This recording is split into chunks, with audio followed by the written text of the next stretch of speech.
L'équipe, bienvenue sur ma chaîne Legacy United. Dans cette vidéo, nous allons parler des news parce qu'il y avait des news qui est sorti en ce début de semaine et on va en discuter ensemble. Je vais donner mon avis là-dessus. En tout cas, ça fait toujours plaisir de faire une vidéo, de vous partager les informations que j'ai reçues. Entre fans, il faut se le partager. Et donc voilà. Et toujours aussi déçu aussi de ce match face à Tottenham, de ce résultat décevant. Et je me suis posé des questions par rapport au coach. Et je vois que dans le commentaire, je suis pas le seul à me poser ces questions-là. La plupart d'entre vous aussi en train de se poser des questions par rapport à Ruben Amorim. Donc, sur ce, n'hésitez pas à vous abonner, à liker, à commenter. Bon visionnage à vous.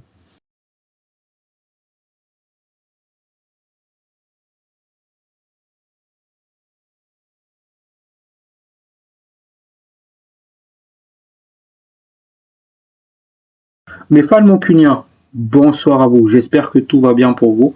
Pour ce qui est de ma part, je vais bien. Comme je l'ai dit en intro, j'arrive toujours pas à supporter cette défaite face à Tottenham. J'arrive toujours pas à le digérer parce que il y a beaucoup de choses en fait qui ne m'a pas plu dans ce match-là, comme le fait de ne pas voir les jeunes, comme le fait de voir Casemiro titulaire, même si j'aime bien Casemiro, au bout d'un moment il a plus le jambe pour jouer au milieu de terrain. Donc les choix de Ruben Amorim a fait que ça a complètement déséquilibré le groupe. Donc voilà. Et avant de parler en détail des news, parce que c'est le but de la vidéo, c'est qu'on va parler des news, ce qui s'est dit en ce début de semaine, on va d'abord parler des deux commentaires que j'ai sélectionnés. Sur ce, on commence pour la première commentaire. Le premier commentaire vient de Paul Boy, Rose 5128. Moi, le conseil que je donnerais à Dorgu, si j'étais une légende du club, je vais lui dire: gros, si tu veux être un grand joueur, ne te fais pas d'amis parmi les joueurs du club qui sont là à part Ougarté, car 98% de nos joueurs n'aiment pas ce club. Mais ils sont fans des salaires que le club donne aux joueurs. Par exemple, parfois tu vois, on perd des matchs, tu vois même pas un sursaut d'orgueil. Vraiment le pire génération de l'histoire de United, des hommes qui acceptent d'être humiliés, vraiment ça me gave vraiment. Donc Paul Boyd, je suis d'accord avec ce que tu me dis là, c'est que oui, les joueurs clairement ils assument pas le rôle, ils redorent pas le blason de Manchester United, ils font honte à ce club. Pourquoi? Parce que comme tu l'as dit, il n'y a pas d'orgueil, sursaut d'orgueil, il n'y a pas d'envie en fait. On recommence les mêmes erreurs chaque semaine et on voit des news qui sortent comme quoi les joueurs ils sont pas contents du coach. C'était toujours comme ça depuis. Les joueurs ils veulent être à l'aise et ils vont toujours trouver des excuses au lieu de assumer leurs conneries. Je suis désolé, mais ça vient pas du formation. Quand tu vois le manque d'envie dans un match de football, ça vient des joueurs. On parle de oui, des buts de chance, nani, mais de un, c'est les joueurs qui doivent assumer d'être sur le terrain, de porter l'éclosion de Manchester United, le blason de Manchester United. Ils doivent au moins montrer des courses, beaucoup d'envie, beaucoup d'efforts. Avant tout, c'est ce que je veux voir sur un terrain, tu vois. C'est pas des gars qui sont là, oui, on respecte le tactique, qui sont avec zéro envie. Donc oui, Dorgu, je l'ai dit d'ailleurs dans ma précédente vidéo, Dorgu était le seul bonhomme dans ce match-là. Il avait fait 7 interceptions. Il était dans les duels physiques, il était dans le combat, il a proposé offensivement, il a fait des courses, certes il n'était toujours pas servi la plupart du temps par Garnacho, mais il a fait des dédoublements. Ce qu'on n'a pas vu côté Diogo Dalot. Donc voilà, Dorgu, j'espère juste que Dorgu, il va pas prendre cette maladie, parce que c'est clairement une maladie. Les joueurs, quand ils arrivent chez nous, ça montre beaucoup d'envie. Mais au bout de 3, 4, 5 mois, bah, ils ont attrapé le sorte de virus que possède Manchester United aujourd'hui. Donc voilà. Le deuxième commentaire du jour vient de Néné Correa. Le fait que Ruben Amorim ait attendu le temps additionnel de la deuxième mi-temps pour faire un changement, j'arrive pas à digérer cela. Højlund est vraiment nul. Donc oui, Néné, c'est que la plupart d'entre nous est d'accord sur ce fait-là, que Ruben Amorim, en fait, on n'arrive toujours pas à digérer ce fait-là que il n'a pas fait de changement. Parce que je suis désolé, à plusieurs reprises, Manchester United sous Ruben Amorim, malgré que on était dans nos temps forts, Ruben Amorim, il a quand même procédé à des changements. Et ça, j'arrive pas à digérer le fait qu'il n'a pas fait ces changements-là. Mais en plus, ce qu'il a dit en conférence de presse d'après-match, comme quoi on était dans un temps fort, donc je me suis dit, vaut mieux garder les joueurs qui sont déjà présents, parce que le but va venir. Je suis désolé, on était en train de perdre. Avec les 11 joueurs qui étaient là, on avait eu des occasions en première mi-temps, on avait eu d'occasions pendant la deuxième mi-temps, mais il n'y avait pas de but. Au bout d'un moment, il fallait prendre ce risque de faire des changements. Peut-être en faisant rentrer des jeunes, on va avoir la fougue de la jeunesse qui va jouer. Je préfère encore perdre ce match-là, même si la physionomie du match a changé avec l'entrée des jeunes. C'est-à-dire même si on a arrêté de jouer. Je préférais voir ces jeunes-là. Mais c'est pas une excuse, Ruben Amorim. C'est pas une excuse. Pourquoi je dis cela? Parce que depuis que tu es arrivé à Manchester United, depuis même Sporting, t'as jamais fait ça. T'as jamais joué un match sans faire des changements. À ma connaissance en tout cas. Donc voilà. Voilà. Donc comme je l'ai dit en introduction, dans cette vidéo, nous allons nous concentrer sur les news. Parce qu'il y a plein de news qui est sorti, notamment des news transferts, des news aussi par rapport à Ruben Amorim. On va en discuter et sur ce, on attaque direct. La première nouvelle du jour, c'est que, je l'ai déjà souligné tout à l'heure en répondant aux commentaires, c'est que certains joueurs commencent à perdre confiance dans le système de Ruben Amorim. Il peut toujours compléter, il peut toujours compter sur leur soutien, mais la confiance en ses méthodes commence à s'effriter. Même lorsque United gagne, certains estiment que c'est en grande partie grâce à des moments de qualité individuelle ou à la chance plutôt qu'à un triomphe tactique. Certains pensent que le système ne convient tout simplement pas à l'effectif actuel et qu'un compromis est la seule solution. Oui et non. Tout d'abord, on va commencer par le côté positif. Pourquoi je dis oui?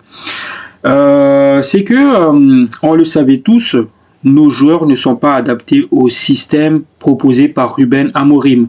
Parce que pour jouer dans ce système, il nous faut un bon numéro 8, il nous faut aussi un piston droit et il faut un bon numéro 9 et des défenseurs bons à la relance. Et surtout des numéros 10 qui savent prendre des décisions au bon moment. Et on n'a pas tous ces joueurs-là encore. Mais c'est pas pour autant qu'il faut changer de style de jeu pour s'adapter jusqu'à ce qu'on a ces joueurs-là. Pourquoi je dis cela? Parce que certains joueurs qui sont déjà présents, on a même fait aussi des recrutements pendant l'hiver, justement pour être adaptés dans ce système de Ruben Amorim. Je pense là à Patrick Dorgu et Aiden Even. Donc, il ne faut pas non plus changer ce style de jeu. Encore une fois, si ces joueurs-là, ils sont pas contents de ce système-là, on a toujours les jeunes aussi qui peuvent s'adapter à ce système. Donc, au bout d'un moment, c'est là où j'en veux beaucoup à Ruben Amorim. Les joueurs de l'effectif actuel, ils sont pas adaptés à ton système de jeu. Donc, si tu veux continuer dans ce système de jeu, fais rentrer les jeunes dans ton 11. Les jeunes qui a ces profils-là. Et je vous jure que ça sera pas la même histoire. Parce qu'avec les joueurs qui trouvent toujours des excuses, on va pas aller bien loin. Parce qu'au bout d'un moment, nos joueurs, et c'est ça le point négatif, ils ne se remettent jamais en question. C'est toujours la faute des autres. C'est pas les leurs, c'est toujours la faute des autres. Ils vont juste assumer, oui, évidemment, c'est une partie de notre faute, mais c'est surtout parce que la tactique ne nous convient pas. C'est surtout le système ne nous convient pas. Mais allez vous faire. Beaucoup de coachs sont passés par là et toujours les mêmes excuses. Donc voilà, au bout d'un moment, Ruben Amorim, tu dois faire entrer les jeunes. Vous savez, hein, j'aurais même aimé qu'il se dise, vous êtes des nuls. Allez, dehors, toutes les jeunes de l'académie montées en équipe première. Prouvez-moi. Prouvez-moi que vous êtes meilleurs que ces nuls-là. Et je vous jure, les jeunes, ils vont tout donner. Pourquoi je dis qu'ils vont tout donner? Parce qu'ils veulent leur place en équipe première. Ils ont la dalle. Et les résultats vont revenir. Et justement, ça sera ça la clé cette saison. C'est Ruben Amorim, tu dois faire confiance à tes jeunes. Parce que ces jeunes-là, ils ont faim, ils veulent prouver et ils veulent avoir une place dans le 11. Évidemment, ils vont tout donner pour l'avoir. N'importe quel jeune qui est passé pro, hein, côté Manchester United, ils ont tout donné pour avoir leur place titulaire. Je pense là à Maino, l'année dernière. Là. Vous voyez, avec la saison qu'il a fait l'année dernière, on était tous là, c'est bon, il a gagné sa place. Garnacho, avec la première saison de Eric Ten Hag, il me semble. Rashford, Greenwood, tous ces joueurs-là, ils ont tout donné pour avoir leur place. Et les jeunes de l'académie, ils ont cette mentalité-là. Et c'est pour cela que Ruben Amorim, tu dois faire confiance aux jeunes. Je sais que c'est pas le bon environnement pour les lancer. Mais avec la fougue de la jeunesse, avec la faim, parce qu'ils ont la dalle, ça change toute la donne. Voilà, c'est mon avis là-dessus, les gars. Donc, pour tenter de remonter le moral des troupes, un repas a été organisé à Manchester par le groupe. Donc, oui, parce que je pense que là, le moral du groupe, du vestiaire, il est au plus bas. Certains même, tout à l'heure, a commencé à mettre des doutes sur le coach, les choix tactiques du coach. Donc il faut avoir cette cohésion du groupe, il faut retrouver du positif dans le vestiaire et cette gagne-là, ça va revenir. Il faut avoir la foi, les gars. Cette saison, on est tombé au plus bas. Je pense pas qu'on pourra faire pire. Donc voilà, il faut garder la confiance. Et ça, c'est non seulement pour le groupe, mais aussi pour nous les fans. On doit être soudés, on doit être unis, on doit tous être derrière cette équipe de nullards. Voilà. Je suis désolé encore une fois les gars, mais c'est la vérité. Notre équipe, c'est une équipe de nullards. C'est une équipe... En fait, certains mettent en doute la capacité du coach, mais on a vu pourquoi face à des équipes comme Arsenal, Liverpool, on joue bien. C'est que c'est pas le tactique. Le problème, c'est que nos joueurs, ils choisissent leur match. Et je suis désolé, c'est là. Moi, j'en veux pas à Amorim sur ses choix tactiques, etc. Là où j'en veux à Amorim, c'est le fait de ne pas faire jouer les jeunes. Quand tu es dans un moment difficile, au bout d'un moment, il faut arrêter de titulariser un Bruno Fernandes, un Diogo Dalot, un Casemiro, un Garnacho. Il faut se remettre à d'autres. Et on a l'académie pour cela. Donc voilà. Sur ce, on passe à l'autre information, l'autre news du club. Manchester United pourrait proposer à Paul Pogba un contrat à court terme, à des conditions strictes. Il a désespérément besoin de revenir à l'action. Donc oui, ça reste une option de faire venir Paul Pogba, sachant qu'on a besoin d'un 8. Un 8 créateur qui est aussi bon défensivement. Paul Pogba, ça peut être ce profil-là. Et je pense que si Paul Pogba vient, je pense qu'il passe devant Bruno Fernandes. Je suis désolé les gars, qu'on aime ou qu'on n'aime pas Paul Pogba, pour moi, Paul Pogba, il passe devant Bruno Fernandes. Pourquoi? Parce qu'il est bon défensivement, il est bon offensivement, Paul Pogba, c'est un mec qui sait gérer le tempo d'un match. Mais, oui, parce qu'il y a un mais. J'ai pas aimé la manière dont il est parti de Manchester United. Et je mets beaucoup de doutes là-dessus. Paul Pogba, c'est un joueur que j'adore. D'ailleurs, j'ai son maillot là. Là plutôt. Là. Vous voyez, le 6. J'ai son maillot. C'est un joueur que j'ai adoré. Mais le coup qu'il nous a fait quand il nous a quittés, les sorties médiatiques qu'il a fait, ça passe pas jusqu'à maintenant. Donc voilà. Mais s'il vient, il pourra aider le groupe. Après, le style de contrat qui pourrait être proposé, c'est-à-dire un contrat à court terme, s'il est bon, s'il est excellent jusqu'à la fin de la saison, on pourra le prolonger. Donc voilà. Sachant que Paul, il a besoin d'un club. Donc pourquoi pas Manchester United. N'hésitez pas à me donner vos avis dans les commentaires, les gars. J'ai vraiment hâte de voir ce que vous en pensez à propos de Paul Pogba à Manchester United. Donc, n'hésitez pas à bombarder les commentaires, donnez-moi vos avis, on va en discuter ensemble. Voilà. Donc, on continue. Là, c'est Joshua Zirkzee a sans aucun doute un avenir à Manchester United. Il a fait preuve d'une grande mentalité et d'une grande résilience jusqu'à présent, après un mauvais début de saison, et a pu montrer certaines de ses qualités. Oui et non.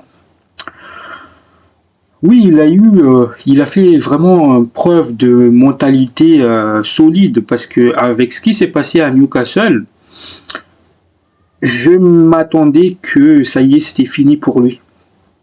Parce que mentalement, c'était dur ce qui s'est passé.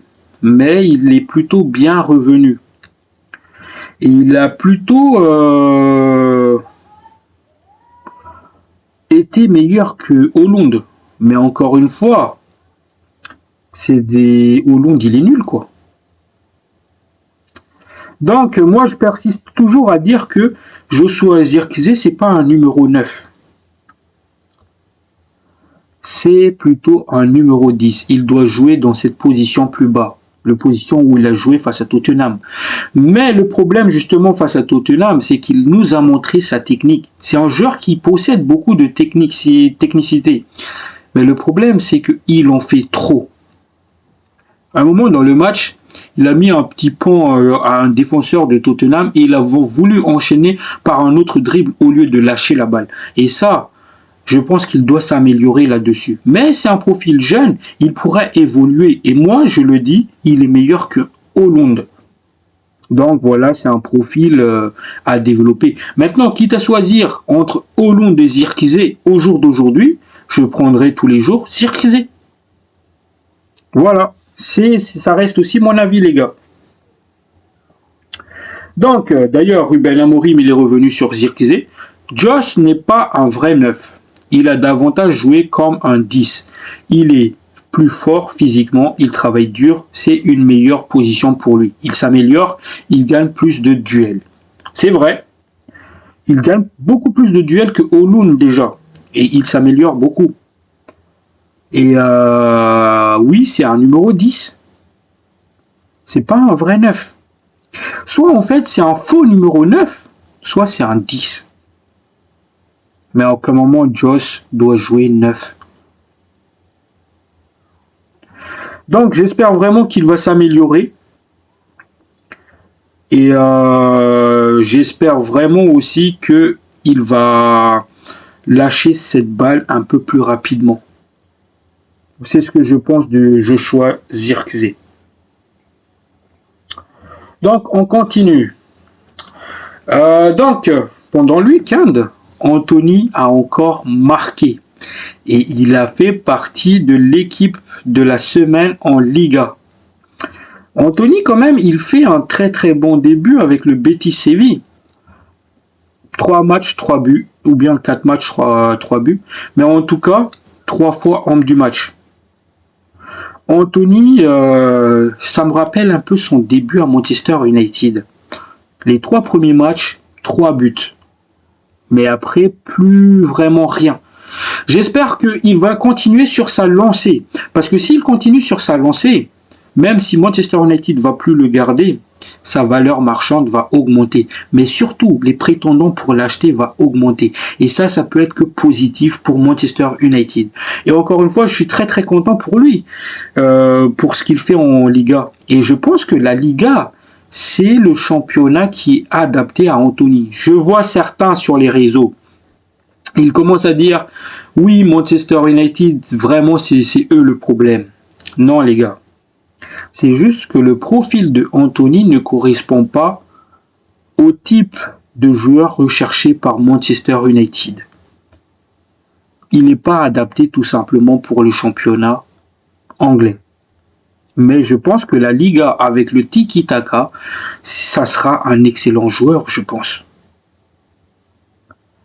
Le problème n'est pas Manchester United, dans un sens. Mais dans l'autre sens, ça peut être Manchester United parce qu'ils ont fait une erreur de casting.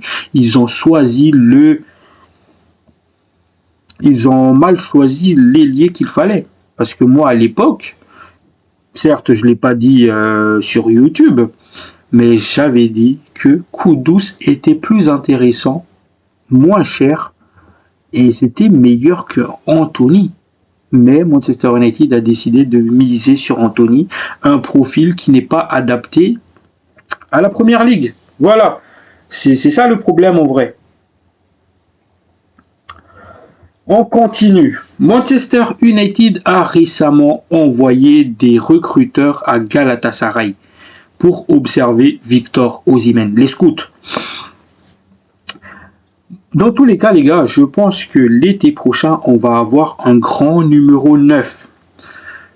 On a parlé d'Harry Kane, on a parlé de Gyökeres, qui est considéré comme trop vieux pour rejoindre Manchester United, et surtout qu'il veut un club qui joue la Ligue des Champions. Mais je pense que le piste Victor Osimhen, c'est le piste le plus probable pour rejoindre Manchester United. C'est peut-être lui notre futur numéro 9. Et plus le temps passe et plus je deviens de plus en plus sûr que ça sera lui. Et franchement, s'il vient, je serai content. En ce moment, c'est un des numéros 9. C'est mon numéro 9 préféré en ce moment. C'est même pas un des numéros 9, c'est mon numéro 9 préféré en ce moment. Et c'était depuis Lille déjà. Victor Osimhen, c'est un attaquant que j'adore parce qu'il est complet, ce gars-là. Il est physique, il dévore les espaces, il va presser. C'est un renard de surface. Il est bon dans les duels aériens. Il est capable de te mettre des buts dans n'importe quelle position. C'est le numéro 9 qui pourrait faire du bien à Manchester United. Mais si on n'a pas les deux pistons qu'il nous faut, c'est-à-dire Dorgu ou un autre piston, qu'on parle beaucoup de Giovanni Quenda en ce moment, si on n'a pas ces pistons qui centrent beaucoup, mais encore un Diogo Dalot, évidemment qu'il va peut-être pas percer, parce que s'il n'est pas servi comme Rasmus Højlund ou Zirkzee en ce moment, il va pas mettre des buts. C'est logique. Donc voilà, j'espère que l'arrivée de Osimhen va se faire en même temps que ceux des pistons. Et surtout des joueurs qui est capable de le servir. Parce qu'on voit aussi un Bruno Fernandes, il ne sert pas beaucoup dans le numéro 9. Et ça, c'est un problème. C'est pour ça qu'il faut un 8 qui est capable aussi d'alimenter les attaquants. Donc, Manchester United a d'ailleurs conclu un accord avec Naples en janvier pour recruter Victor Osimhen, mais le joueur a déclaré: j'ai promis de rester à Galatasaray jusqu'à l'été, après avoir terminé la saison. Vrai ou faux? Je pense que c'est faux. Pourquoi je dis ça? Parce que de un, Manchester United n'a pas les sous pour recruter Victor Osimhen. Il fallait vendre des joueurs. D'un autre côté, avec Naples, peut-être qu'ils ont convenu de faire un échange Garnacho-Osimhen. C'est la seule option que je vois en fait, c'est la seule option possible pour faire venir Osimhen à Manchester United pendant le mercato hivernal. Mais en tout cas, j'espère vraiment que l'arrivée de Osimhen va se faire pendant le mercato estival. Je croise les doigts fort là-dessus, les gars. Donc, on va continuer. Christian Eriksen et Leny Yoro devraient être disponibles pour le déplacement à Goodison Park. Déjà, c'est une bonne nouvelle, 2 joueurs qui reviennent. Tandis que les blessures de Manuel Ugarte et Toby Coilier ne sont pas considérées comme graves. Donc, c'est une bonne nouvelle parce que potentiellement, on va récupérer 4 joueurs. Mais, petite parenthèse, les gars. Vous voyez, Ruben Amorim, il a dit que c'est pas le bon moment pour lancer les jeunes. Mais, il a bien aussi lancé Toby Coilier cette saison. Et moi, je pense que, par exemple, le jeune malien, là, comment il s'appelle?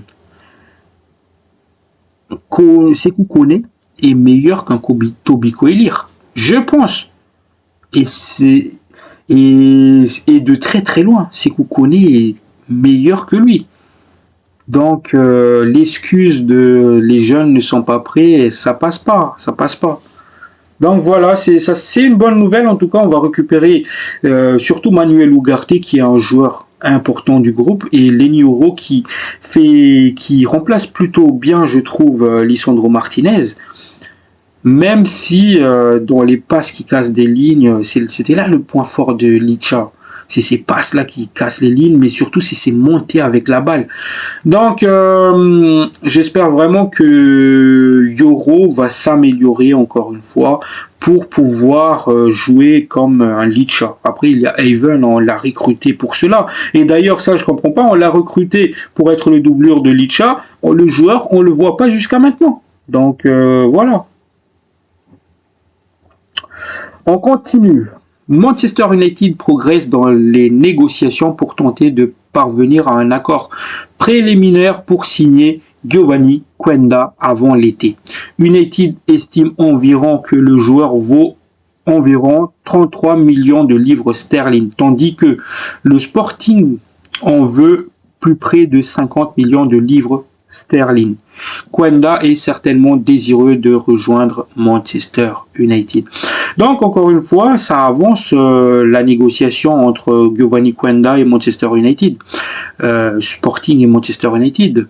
Mais là où ça bloque un peu, c'est le prix du transfert. Parce que entre 33 millions de livres sterling et 50 millions de livres sterling, il y a un écart. Donc, est-ce que l'accord va parvenir dans les 45 millions de livres sterling? Ça, on n'en sait pas. Mais en tout cas, je vous tiens au courant dès que j'ai des nouvelles à propos de cette affaire-là. Parce que cette affaire-là, je suis en train de l'observer minutieusement.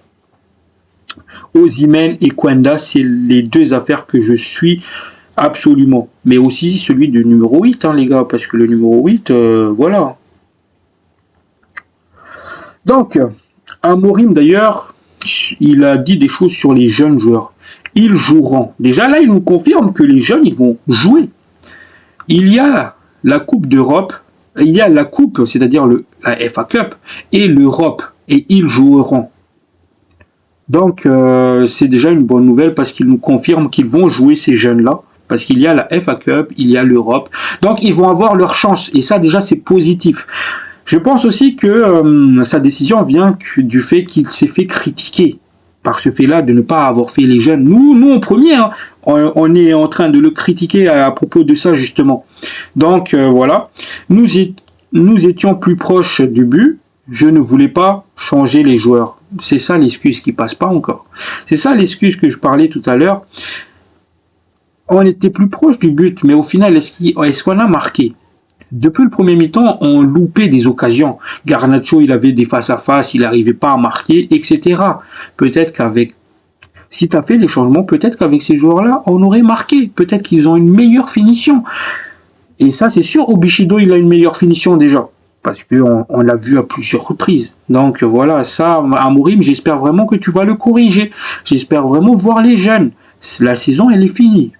Encore une fois, cette saison, il faut que tu lances des jeunes pour te préparer l'année prochaine. Tu vas voir quel jeune est vraiment intéressant. Par exemple, il faut faire jouer Hamas à la place d'un Diogo Dalot qui fout rien. Il faut lancer Hamas. C'est peut-être eux le piston qui va finir la saison, Hamas Dorgu. Et pareil, Obishido, il faut le lancer. Et c'est Koukoné aussi, et d'autres petits jeunes, j'en passe, Ibrahimov, tous ces petits noms-là, c'est des joueurs intéressants. Donc voilà, j'espère vraiment que ça t'a servi de leçon et que tu vas plus commettre le même erreur. C'est tout ce que je te demande. C'est tout ce que je te demande. T'es un coach que j'adore, mais s'il te plaît, fais jouer les jeunes. Voilà l'équipe. Maintenant, on va enchaîner par cette nouvelle-là qui est tombée aussi. Manchester United. C'est Manchester United. La tête de Ruben Amorim est de plus en plus menacée. De nouveau battu en première ligue hier avec Manchester United contre Tottenham 1-0, Ruben Amorim est sous le feu des critiques. Le coach portugais a attaqué de toutes parts et son poste d'entraîneur des Red Devils est de plus en plus contesté. Ça, je pense, encore une fois, c'est que des sorties médiatiques. Parce que si Ineos a mis les sous pour faire venir le coach, il savait déjà que on n'a pas les armes pour jouer comme Ruben Amorim veut jouer.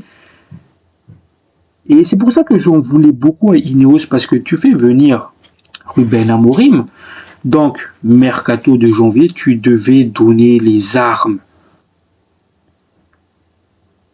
Mais en plus, si tu n'as pas donné les armes et que tu vas le virer,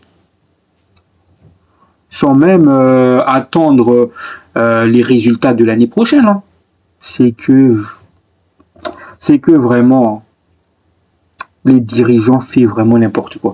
C'est pour ça que je crois que tout ça là c'est faux. Pourquoi? Parce que je pense encore une fois c'est que des blabla des médias. Évidemment, les stats sont terribles. Les stats parlent en défaveur de Ruben Amorim, mais c'est pas pour autant qu'il faut le virer. Parce que là, les stats, c'est quoi? 25 matchs, 8 victoires, 5 nuls et 12 défaites. Ça fait beaucoup, on est tous d'accord. Mais en même temps, il n'a pas les armes. Pour une 15e place, la saison de Manchester United est pour le moment un véritable cauchemar. C'est vrai. Et ça, c'était Ten Hag déjà qui nous a mis là. Hein. Départ de Ten Hag, Manchester, 13e. C'est pas... Tout n'est pas la faute de Ruben Amorim. Ten Hag, il a gaspillé 600 millions pour le mercato et on voit pas le rendement. Les joueurs, ils répondent pas présents. D'où c'est la faute de Ruben Amorim. Donc, pour le mot, c'est un véritable cauchemar et l'optimisme ne revient jamais très longtemps. Si l'avance sur la jaune rouge, c'est-à-dire et Ipswich 18e, reste importante avec un écart de 12 points, le club anglais est à 31 points du leader Liverpool. Déjà ça, hein, il faut le mettre de côté parce que on va jamais comparer Manchester United à Liverpool en ce moment, faut pas. Parce qu'ils ont de l'avance, on va jamais finir premier. C'est un truc impossible ça. Donc avec ça, parler de Liverpool, faire des comparaisons sur Liverpool, c'est pas très intelligent. Le comparaison, il doit survenir, par exemple, l'écart entre Manchester United et le top 6. Ça, c'est une comparaison intéressante. Pas face à Liverpool. Donc, à 15 points du top 4 et du rival Man City, ainsi qu'à 12 points des places européennes. Autant dire que la situation est compliquée pour un club qui a connu 3 défaites lors de ses 4 derniers matchs de championnat. Face à Brighton 3-1, Crystal Palace 2-0 et Tottenham 1-0. Tout en proposant un contenu alternant entre médiocre et cataclysmique. Après ce dernier revers contre les Spurs, Ruben Amorim avait notamment pointé du doigt les absences et un manquement d'alchimie dans le secteur offensif. Donc voilà, c'est pas que faute de Ruben Amorim. Non seulement Ineos, ils n'ont pas fait quelque chose pour l'aider, mais les joueurs clés aussi se blessent. On parle là de Amad Diallo, fin de la saison. Licha, fin de la saison. Ugarte, qui est blessé. Kobe Coelier, qui est blessé. Lenny Oro, qui était absent aussi parce qu'il a senti une gêne. Christian Eriksen, qui est absent. Luke Shaw, qui est blessé. Mount, qui est blessé. Et Kobe Mainoo, qui est blessé pour quelques semaines. Donc les blessures sont là non plus. Elles sont là aussi. Et ça, c'est ce que j'ai souligné. Je l'ai souligné après le mercato quand j'ai fait le vidéo bilan du mercato. C'est que, imaginez, il y a des blessures avec des joueurs qu'on a envoyés en prêt. Malacia, Anthony, Rashford. Surtout que des fois, Anthony pouvait dépanner les gars en tant que piston. Et surtout, on a vu que quand Anthony et Amad Diallo jouaient sur le même côté, ça fonctionnait plutôt bien. Donc, Ineos, je comprends pas ce que vous avez fait, honnêtement.